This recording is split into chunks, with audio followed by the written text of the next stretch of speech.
Bismillahirrahmanirrahim. Assalamualaikum warahmatullahi wabarakatuh. Saya Nur Azhara binti Azman.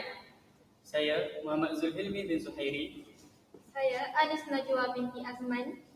Kami dari kumpulan 4 akan membentangkan tugasan 2 untuk kursus profesionalisme keguruan yang bertajuk isu-isu semasa berkaitan etika dan perundangan dalam pendidikan. Baiklah, sebelum kita mendalami dengan lebih lanjut tentang isu-isu yang berkaitan dengan etika dan perundangan, marilah kita melihat dulu apakah definisi etika dan juga perundangan. Etika menurut Wong, Noryati Abdul Rashid dan Boon 2018 menyatakan bahawa etika adalah peraturan perilaku dan adat kebiasaan manusia dalam pergaulan antara satu sama lain, dan aturan ini menegaskan perkara yang benar dan juga perkara yang salah.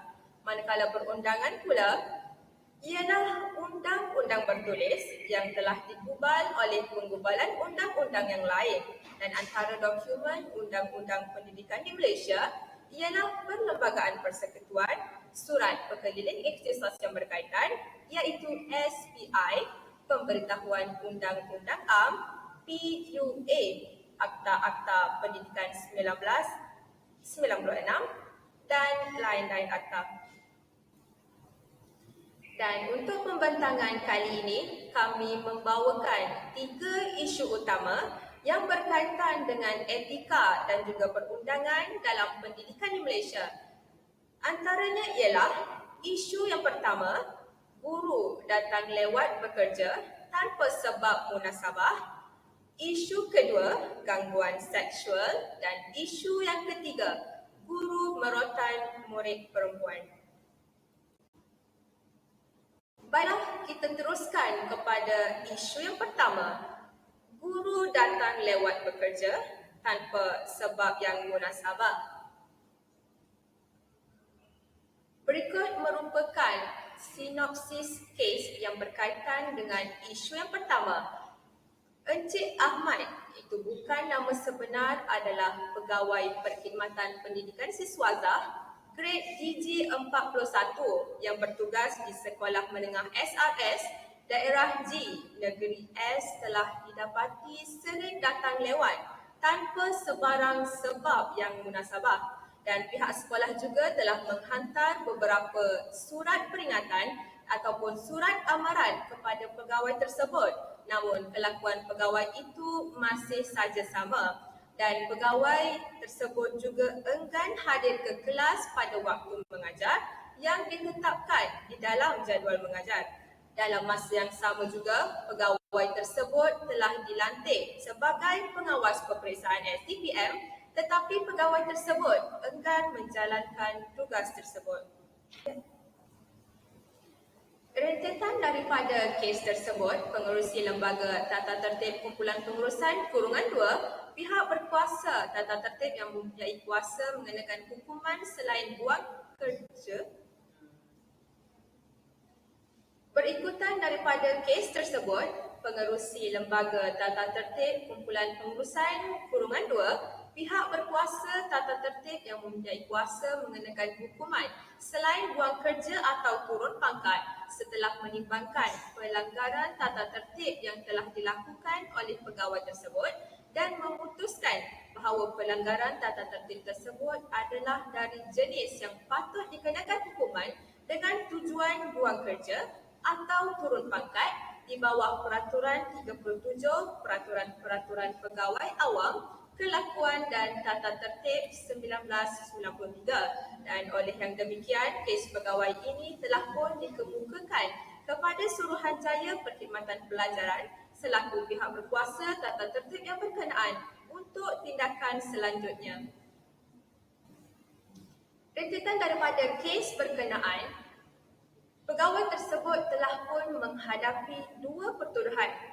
Untuk pertuduhan yang pertama, Encik Ahmad, iaitu pegawai Perkhidmatan Pendidikan Siswazah grade GG41, berdasarkan kad perakam waktu tidak mematuhi waktu bekerja pejabat dengan datang lewat ke pejabat tanpa mengemukakan alasan yang munasabah dan perbuatan tersebut telah ditafsirkan sebagai tidak bertanggungjawab, iaitu melanggar Peraturan 4-2-G, Peraturan Pegawai Awam Kelakuan dan Tata Tertib 1993, iaitu seseorang pegawai tidak boleh untuk tidak bertanggungjawab. Manakala untuk pertuduhan yang kedua pula, Encik Ahmad telah didapati tidak menjalankan tugas sebagai pengawas peperiksaan STPM bertulis pada tahun 2018 di Pusat TGA SMK Lasak pada 5 hingga 7 November 2018 sebagaimana yang diarahkan menerusi Surat Bilangan PPBS.T.G/76/77/45 bertarikh 2 September 2018 dan perbuatan itu boleh diartikan sebagai ingkar perintah, iaitu melanggar tata kelakuan di bawah Peraturan 4-2-I, Peraturan Pegawai Awam Kelakuan dan Tata Tertib 1993, iaitu seseorang pegawai tidak boleh ingkar perintah atau berkelakuan dengan apa-apa cara yang boleh ditafsirkan dengan munasabah sebagai ingkar perintah. Dan berikutan daripada kes berkenaan juga, pegawai tersebut telah mengemukakan representasi seperti yang berikut, iaitu 1. Lewat datang ke pejabat kerana jarak perjalanan dari rumah ke pejabat yang jauh dan sering menempuh kesesakan lalu lintas. Manakala yang kedua, pelaku mengaku datang lewat ke pejabat kerana terpaksa menguruskan anak-anak ke sekolah.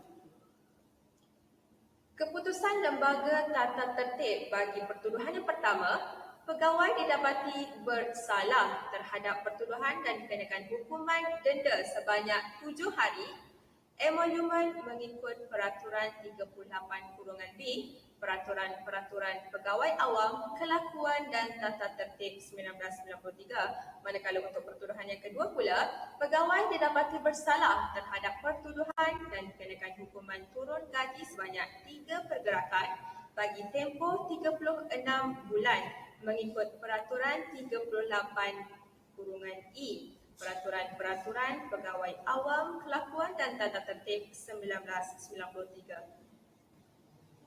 Asas-asas pertimbangan keputusan iaitu unsur-unsur yang menyebabkan pegawai tersebut disabitkan kesalahan, iaitu yang pertama, pegawai tersebut tidak mengemukakan sebarang representasi secara bertulis untuk menafikan pertuduhan. Yang kedua, perbuatan pegawai tersebut telah mencemarkan imej profesion perguruan. Dan yang ketiga, untuk menjadi tauladan kepada pegawai-pegawai yang lain supaya tidak melakukan kesalahan yang sama. Seterusnya kita teruskan kepada implikasi tindakan Encik Ahmad.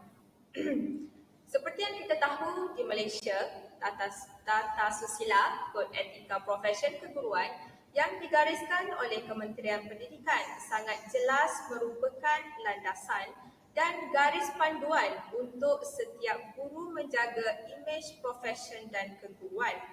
Tata susila tersebut menyenaraikan 4 tanggungjawab yang utama, iaitu tanggungjawab terhadap murid, tanggungjawab terhadap ibu bapa, tanggungjawab terhadap masyarakat dan negara, dan yang keempat, tanggungjawab terhadap rakan sejawat dan profesion. Jadi untuk implikasi yang pertama, iaitu implikasi terhadap rakan sejawat dan profesion, tindakan Encik Ahmad tersebut telah menyebabkan rakan guru yang lain mengalami bebanan kerja kerana terpaksa mengambil alih kelas yang diajar oleh Encik Ahmad. Jadi menurut Sulaiman 2016, tugas guru masa kini tidak setakat mengajar sahaja, malah meliputi aspek pengurusan dan juga pentadbiran. Contohnya pengutipan iuran, mengendalikan rekod pelajar, skim pinjaman buku teks, kedatangan pelajar dan laporan prestasi pelajar. Seterusnya, implikasi terhadap murid. Seperti yang kita tahu, guru memainkan peranan amat penting. Selain menyampaikan ilmu, segala tingkah laku guru akan menjadi contoh teladan kepada murid-murid. Berikutan daripada kes berkenaan, murid akan ketinggalan dalam subjek yang diajar oleh pegawai tersebut. Dan menurut Finlayson 2017, sekiranya seseorang guru mempunyai masalah dalam profesionnya dan masalahnya tidak bertambah baik, maka ia akan memberikan kesan yang negatif kepada pembelajaran murid. Oleh demikian, guru mestilah mempunyai sifat dan kualiti peribadi profesional dan sosial yang baik dan murni. Seterusnya, implikasi terhadap ibu bapa dan juga masyarakat. Jadi masyarakat, terutamanya ibu bapa, akan memandang sinis profesion keguruan serta menjadi tidak yakin dengan kebolehan guru itu mendidik anak-anak mereka sesuai dengan peribahasa kerana nila setitik rosak susu sebelanga.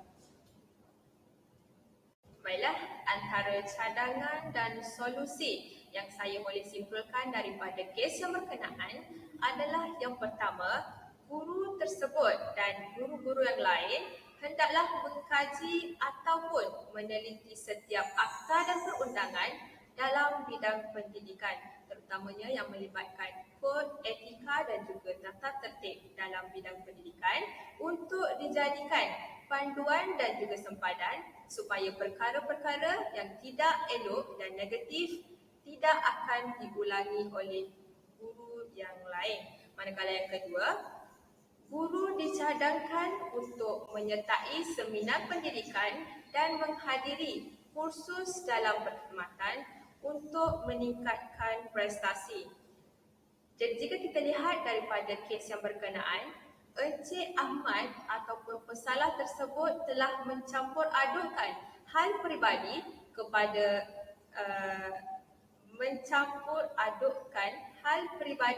dalam kerjayanya yang menyebabkan pengabaian terhadap tanggungjawabnya yang utama. Jadi daripada seminar ataupun kursus yang disertai mungkin akan meningkatkan atau mendapatkan kemahiran untuk mengurus masa dan tidak mencampur adukkan hal peribadi dengan tugasnya yang hakiki. Seterusnya kita masuk kepada isu kedua iaitu gangguan seksual guru terhadap murid. Okey, saya akan ceritakan apa yang berlaku sebenarnya dalam kes ini. Encik Firdaus, bukan nama sebenar, adalah seorang guru berpangkat DG41 yang bertugas di sekolah menengah CBV didapati telah berkelakuan tidak sopan terhadap seorang murid perempuan di sekolah tersebut. Beliau dituduh melakukan perbuatan bersifat seksual dengan mencium pipi murid itu secara paksa. Gangguan seksual tersebut dilaporkan berlaku semasa murid berada di dalam biliknya. Setelah selesai perbincangan, tertuduh menghalang murid itu dari keluar dan mensyaratkan murid mencium pipinya sebelum keluar. Tertuduh juga telah memugut murid berkenaan agar tidak memberitahu sesiapa mengenai kejadian tersebut. Murid kemudiannya membuat laporan kepada pihak polis. Berikutan daripada laporan itu, pengetua sekolah tersebut telah melakukan perjumpaan dengan tertuduh. Hasil perjumpaan tersebut, tertuduh mengakui laporan yang dibuat terhadapnya adalah benar. Seterusnya kita masuk kepada penentuan kes.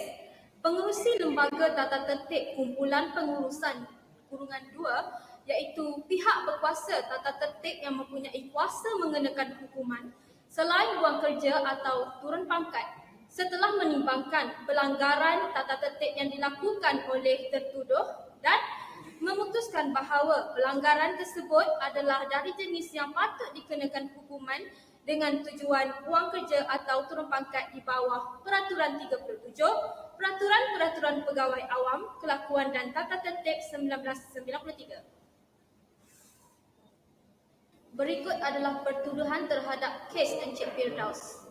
Encik Firdaus iaitu seorang pegawai perkhidmatan pendidikan siswaza grade DG41 bertugas di Sekolah Menengah CVB Negeri A pada 12 Mac 2017 antara jam 2 hingga 4 petang di bilik kaunseling sekolah telah melakukan perbuatan bersifat seksual terhadap seorang murid yang bernama ASA, bukan nama sebenar, dengan mencium pipi murid tersebut dan mengancam murid berkenaan supaya tidak membocorkan kepada sesiapa pun tentang kejadian tersebut. Jadi, perbuatan melakukan gangguan seksual tersebut adalah melanggar peraturan 4A-1-A dan 4A-1-B Peraturan-Peraturan Pegawai Awam Kelakuan dan Tata Tertib 1993. Perbuatan itu juga boleh diertikan sebagai berkelakuan dengan sedemikian cara sehingga memburukkan nama atau mencemarkan nama perkhidmatan awam, iaitu melanggar tata kelakuan di bawah Peraturan 4-2-D Peraturan-Peraturan Pegawai Awam Kelakuan dan Tata Tertib 1993. Jadi saya akan ceritakan apa yang dimaksudkan oleh peraturan-peraturan sebentar tadi. Peraturan 4A-1-A bermaksud seseorang pegawai tidak boleh melakukan gangguan seksual terhadap orang lain, iaitu seseorang pegawai tidak boleh mencubaan untuk merapati orang lain secara seksual atau meminta layanan seksual daripada orang itu. Kemudian peraturan 4A-1-B bermaksud seseorang pegawai tidak boleh melakukan apa-apa perbuatan yang bersifat seksual berhubung dengan orang lain dalam keadaan yang setelah mengambil kira segala hal keadaan akan menyebabkan seseorang yang waras tersinggung, terhina atau terugut. Dan yang terakhir, peraturan 4-2-D, seseorang pegawai tidak boleh berkelakuan dengan sedemikian cara sehingga memburukkan nama atau mencemarkan nama perkhidmatan awam. Jadi, pegawai tersebut telah mengemukakan beberapa representasi seperti berikut. Pertama, kejadian tersebut tidak pernah berlaku memandangkan bilik kaunseling sentiasa terbuka pintunya dan para pelajar serta kaki tangan sentiasa berada di kawasan tersebut. Pegawai tersebut juga mengatakan sekiranya perbuatan mencium pelajar tersebut berlaku, sudah pasti pelajar akan menjerit dan didengari oleh pelajar dan kaki tangan lain.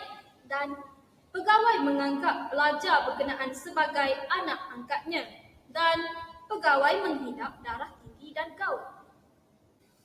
Namun, ketua jabatan dalam ulasannya menyatakan representasi pegawai berbentuk penafian dan bercanggah dengan laporan pelajar. Dan pegawai ketika disoal siasat oleh ketua jabatan telah menyatakan bahawa beliau bersalah dan melakukan perbuatan sedemikian.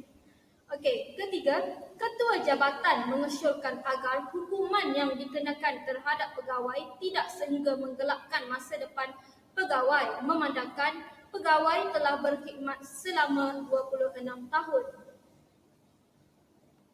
Jadi, keputusan lembaga tata tertib terhadap kes tersebut adalah Suruhanjaya Perkhidmatan Pelajaran iaitu pihak berkuasa tata tertib yang mempunyai kuasa mengenakan hukuman buang kerja atau turun pangkat setelah menimbang kes dan kes pegawai tersebut memutuskan bahawa pegawai bersalah dan dikenakan hukuman turun gaji sebanyak 2 pergerakan bagi tempoh 12 bulan mengikut Peraturan 38-I Peraturan-Peraturan Pegawai Awam Kelakuan dan Tata Tertib 1993. Berikut adalah asas-asas pertimbangan keputusan. Pegawai telah mengaku melakukan perbuatan tersebut apabila disoal oleh ketua jabatannya dan perbuatan pegawai melanggar kod etika profesion keguruan. Antara cadangan bagi membendung permasalahan ini adalah: pertama, mengadakan dan memperbanyak aktiviti ceramah, forum dan kursus yang boleh melibatkan guru-guru. Sebagai contoh, pihak sekolah atau pihak atasan seperti Kementerian Pendidikan Malaysia harus mengadakan dan memperbanyak aktiviti ceramah, forum dan kursus yang boleh melibatkan para guru bagi meningkatkan nilai-nilai murni serta bertingkah laku positif. Kursus-kursus yang diadakan mestilah memperlihatkan dan menerangkan lebih mendalam mengenai kod etika profesion perguruan untuk memantapkan lagi pengetahuan mereka yang sedia ada mengenai kod etika tersebut. Seterusnya, penguatkuasaan undang-undang. Pihak yang terlibat dalam penguatkuasaan undang-undang hendaklah bersedia untuk menangani kes seperti gangguan seksual guru terhadap murid ini. Guru yang melakukan kes seperti ini seharusnya dikenakan tindakan tata tertib supaya mereka menyesali perbuatan mereka. Antara hukuman yang boleh dikenakan adalah penjara, denda dan sebatan. Guru yang tidak mematuhi kod etika profesion perguruan, hukumannya adalah jawatannya dilucutkan serta-merta. Hal ini boleh memberikan pengajaran kepada tertuduh dan juga orang lain. Dan yang terakhir, kempen kesedaran mengenai kefahaman gangguan seksual. Kempen kesedaran mengenai kefahaman gangguan seksual perlu didedahkan bukan sahaja kepada guru-guru, malah juga kepada murid-murid supaya mereka faham mengenai jenis gangguan seksual.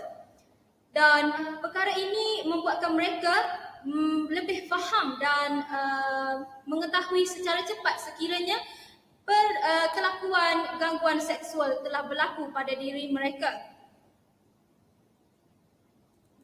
Sekiranya kempen ini dilakukan di sekolah-sekolah, masalah ini sekaligus dapat dikurangkan dan diatasi dengan segera. Seterusnya kita masuk kepada isu ketiga.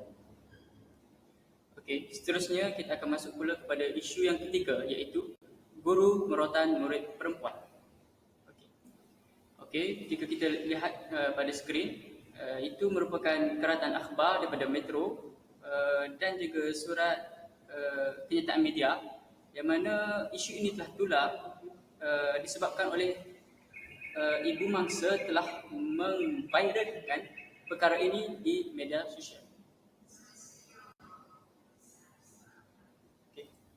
Okey, menurut Sinar Harian 2019, kes ini telah berlaku pada Selasa 25 Jun 2019, di mana kes ini telah tular di mana pelajar perempuan yang telah dirotan oleh gurunya didakwa pelajar tersebut telah mengeluarkan kata-kata kesat kepada gurunya yang bermaksud guru pondan dalam bahasa Melayu.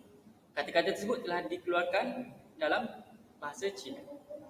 Dan kes ini telah berlaku di sebuah sekolah menengah di Skudai, Johor Bahru, dan perkara itu telah disahkan oleh Jabatan Pendidikan Negeri JPN Johor. Okey, sebelum saya mengupas dengan lebih lanjut tentang isu ini, suka saya untuk berkongsi iaitu pengenalan berkaitan amalan merotan. Hukuman merotan merupakan hukuman dera iaitu corporal punishment yang boleh digunakan sebagai strategi kawalan disiplin bagi pelajar-pelajar. Okey. Hukuman ini sangat berkesan kerana ia memberi kesakitan kepada penerimanya supaya tidak mengulangi perbuatan yang sama di kemudian hari. Namun, amalan merotan merupakan langkah yang terakhir diambil oleh guru selepas melalui pelbagai sesi iaitu khidmat nasihat dan juga sesi kaunseling. Kes seterusnya kita masuk kepada sinopsis kes di mana isu ini telah tular di media sosial apabila ibu murid berkenaan telah memuat naik satu video di mana dia sendiri telah menyerang guru berkenaan yang merotan anaknya di sekolah menengah di Johor pada tarikh Selasa 25 Jun 2019. Yang kedua, ibu murid berkenaan juga telah membuat laporan polis di Pejabat Polis Taman Tun Aminah, Skudai, Johor. Yang ketiga, kes ini telah terjadi akibat daripada kecelupaan mulut murid itu di mana murid tersebut telah memanggil gurunya dengan panggilan guru pondan apabila guru terbabit melalui koridor kelas tanpa sebab. Okey, selepas daripada apabila murid itu telah mengeluarkan kata-kata kesat tersebut, jadi selepas itu guru berkenaan telah merotan pelajar di bahagian lengan dan juga di bahagian peha sampai berbirat. Oleh itu, Pejabat Pendidikan Daerah PPD Johor Bahru dan Pejabat Pendidikan Negeri JPN Johor telah menjalankan penyiasatan mengenai kes berkenaan dengan kerjasama pihak polis. Kementerian Pendidikan Malaysia KPM juga menegaskan akan melakukan siasatan sebaik mungkin berhubung kes berkenaan supaya keadilan dapat diberikan kepada kedua-dua belah pihak. Dan akhirnya, kes berkenaan telah selesai apabila kedua-dua pihak iaitu pelajar dan ibunya serta guru yang terlibat memohon maaf sesama mereka. Permohonan maaf itu dilakukan di hadapan pengerusi Jawatan Kuasa Pendidikan, Sumber Manusia, Sains dan Teknologi Johor, Aminul Huda Hassan dan juga Pengarah Pendidikan Negeri Johor, Azman Adnan dalam satu pertemuan di PPD Johor Bahru. Okey, pertemuan ini hasil usaha pelbagai pihak termasuk JPN untuk mencari jalan penyelesaian menang-menang kepada kedua-dua belah pihak tanpa melibatkan undang-undang. Ya, maksudnya kes ini dapat diselesaikan di luar mahkamah. Okey, setelah daripada mereka semua sudah berdamai, ibu murid berkenaan telah menarik balik laporan polis berhubung insiden tersebut. Tetapi, Ketua Polis Johor, Datuk Muhammad Khalil Kadir Muhammad berkata, walaupun laporan itu telah ditarik balik sehari selepas ia dibuat, polis tetap akan meneruskan siasatan mengikut Seksyen 324 Kanun Keseksaan iaitu dengan sengaja menyebabkan kecederaan. Okey, dalam Surat Perkeliling Ikhtisas Bilangan 7/2003 dan Peraturan Sekolah Kementerian Pelajaran Malaysia telah tertulis mengenai kuasa guru merotan murid dan senarai serta kategori kesalahan disiplin murid di sekolah, di mana kategori disiplin sekolah terbahagi pada 3 iaitu kesalahan berat, kesalahan sederhana dan juga kesalahan ringan. Okey. Dan ia telah menggariskan 35 kesalahan berat yang membolehkan pelajar yang melanggar kesalahan tersebut diberi hukuman rotan di punggung menggunakan rotan ringan maksimum 3 kali jika ia dapati bersalah. Okay. Antara kesalahan yang dikategorikan sebagai kesalahan berat adalah biadab terhadap guru, pengawas dan murid lain. Jadi murid tersebut telah melakukan kesalahan berat di mana murid telah memberi kata-kata kesat kepada guru berkenaan. Okey, ini adalah lampiran Surat Perkeliling Ikhtisas Bilangan 7/2003. Okey, seperti mana saya telah nyatakan sebentar tadi. Dalam Surat Perkeliling Ikhtisas Bilangan 7/2003 juga telah menetapkan satu garis panduan di mana hukuman rotan adalah tidak dibenarkan untuk murid perempuan sama sekali.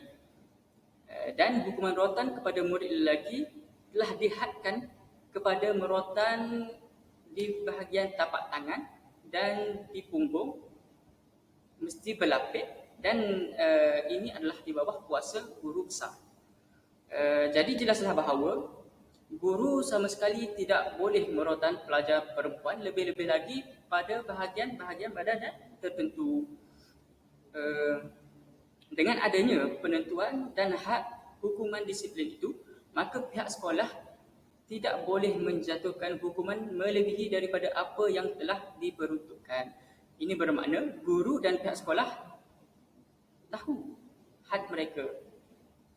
Okey, walaupun hukuman rotan ini masih lagi diterima pakai sehingga kini dalam budaya masyarakat dan juga masih lagi dilaksanakan di peringkat sekolah sebagai salah satu kaedah untuk mendisiplinkan murid, namun kita namun ini tidak akan menghalang tindakan undang-undang diambil sekiranya guru telah melampaui batasnya seperti mana yang telah digariskan.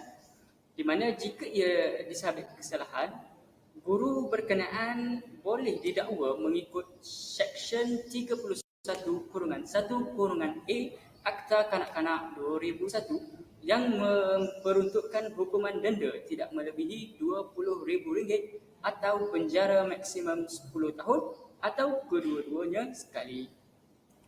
Okey, sebelum saya masuk kepada faktor-faktor yang menyebabkan berlakunya kes tersebut, suka saya untuk berkongsi pendapat saya sendiri di mana saya dapat simpulkan bahawa kes ini ataupun kedua-dua daripada mereka iaitu pelajar dan juga cikgu berkenaan adalah bersalah, di mana isu ini telah dimulakan oleh murid berkenaan, di mana sangat tidak patut seorang murid berkata-kata sedemikian kepada gurunya sendiri. Tetapi saya tidak mahu berpihak kepada murid itu sahaja, di mana guru itu juga tetap bersalah kerana beliau telah melanggar tata cara yang telah ditetapkan dalam amalan merotan itu. Jadi guru mesti ingat akan peraturan dan akta-akta yang telah termaktub, di mana jika disabit kesalahan, guru tersebut boleh didenda ataupun dipenjara atau kedua-duanya sekali. Okey, kita masuk kepada faktor-faktor yang menyebabkan berlakunya kes tersebut, di mana ada 3 faktor, iaitu kurangnya pegangan agama. Yang kedua, tekanan bebanan tugas dan gangguan emosi. Yang ketiga, murid tidak menghormati guru. Okey, faktor yang pertama iaitu kurangnya pegangan agama, di mana guru tersebut pada pendapat saya kurang menghayati ajaran agama yang telah ditetapkan, di mana agama Islam contohnya menganjurkan agar umatnya mendidik dengan ikhlas, amanah dan penuh tanggungjawab mengikut seperti panduan yang telah digariskan. Okey, agama Islam turut mendidik kita untuk tegas dalam mendidik anak-anak, khususnya dalam ibadat solat, di mana kita suatu hari nanti sebagai seorang bapa perlu tegas dalam mendidik anak kita untuk solat jika mereka enggan pada usianya 10 tahun. Okey, walau bagaimanapun, hukuman merotan ataupun memukul ini adalah hukuman yang terakhir sekali selepas melalui beberapa peringkat seperti nasihat, peringatan dan bentuk bimbingan. Okey, faktor yang kedua pula iaitu tekanan bebanan tugas dan emosi. Okey, apakah maksud tekanan? Tekanan membawa maksud iaitu perasaan tidak selesa, emosi negatif seperti marah, kebimbangan serta tekanan dan kekecewaan yang berpunca dari aspek kerja mereka sebagai seorang guru. Okey, untuk pada masa kini tugas guru semakin berat, di mana mereka perlu melakukan kerja-kerja lebih masa ataupun kerja-kerja perkeranian, menyediakan alat bantu mengajar, menghadiri kursus sepanjang minggu dan melakukan penyesuaian terhadap kaedah pengajaran yang baru abad ke-21 ini, sehingga telah mengabaikan emosi dan kehendak dalaman mereka sendiri. Faktor yang terakhir iaitu murid tidak menghormati guru. Tindakan murid yang di luar jangkaan seperti melawan guru, memacikkan dan menconteng kereta guru, memandang sinis guru, tidak menyiapkan kerja sekolah yang telah diarahkan, tidak mematuhi arahan, melanggar disiplin sekolah dan sebagainya, iaitu merupakan satu kesalahan yang berat. Maka bagi guru yang masih baru ataupun tahap kesabarannya adalah terhad, sudah pastinya guru akan mengambil jalan mudah, iaitu dengan merotan pelajar untuk mendidik pelajar tersebut. Okey, akhir sekali iaitu cadangan dan solusi yang boleh saya simpulkan, itu ada 3, di mana yang pertama, guru mestilah menghayati ajaran agama dengan sebaik mungkin. Yang kedua, guru mestilah bijak dalam mengatasi emosi dan tekanan kerjanya. Yang ketiga iaitu penerapan amalan nilai murni dalam diri murid. Okey, untuk cadangan yang pertama, kita sebagai seorang guru yang baik dan berkepimpinan, guru mestilah mempunyai pegangan kefahaman ajaran agama yang mantap, agar guru sentiasa bersabar dalam mendidik murid-muridnya untuk menjadi insan yang lebih baik, lebih soleh dan berakhlak mulia. Jika guru mempunyai nilai-nilai keagamaan ataupun nilai kesantunan yang tinggi, maka secara tidak langsung ia akan menjadi role model kepada para pelajar. Dan guru yang menghayati ajaran agama dengan baik pastinya akan mengikuti segala arahan ataupun amalan yang telah dicadangkan oleh agama Islam, di mana hukuman rotan itu adalah hukuman yang terakhir sekali untuk dilakukan selepas daripada khidmat, nasihat, kaunseling dan juga bimbingan. Untuk cadangan yang kedua, iaitu guru mestilah bijak dalam mengatasi emosi dan tekanan kerjanya. Okay. Sebagai seorang guru yang mempunyai nilai profesionalisme yang tinggi, guru terbabit mestilah pandai membahagikan tekanan kerjanya dengan aktiviti bersama murid. Okay? Dia pandai membahagikan masa dan emosinya, agar guru tersebut tidak sesuka hati melepaskan geram ataupun amarahnya kepada murid yang telah melakukan kesalahan. Dan yang terakhir iaitu penerapan amalan nilai murni dalam diri murid. Okay? Cadangan saya kepada guru dan juga pihak sekolah, di mana mereka boleh mempertingkatkan ataupun menggiatkan lagi penerapan amalan nilai murni dan akhlak mulia dalam kalangan murid dengan memperbanyakkan program-program keagamaan seperti ceramah ataupun kuliah keagamaan, ataupun dengan mempergiatkan lagi guru kaunseling ataupun tugas guru kaunseling di sekolah, di mana murid-murid boleh merujuk dan mendapat bimbingan daripada mereka. Melalui aktiviti yang sebegini, maka sedikit sebanyak akan membantu meningkatkan amalan nilai murni, akhlak dan adab serta disiplin murid. Kesimpulannya, cara mengajar dan mendidik murid mestilah berpada-pada. Lebih-lebih lagi guru yang mempunyai had batasan yang tertentu. Kata orang, pendidik memerlukan banyak kesabaran, lebih-lebih lagi dalam membimbing murid-murid yang rendah disiplin. Tetapi, namun, cikgu juga manusia biasa. Ada kalanya terlepas sedikit sebenarnya. Jadi maafkanlah kami sebagai cikgu. Sekian saja daripada saya. Terima kasih.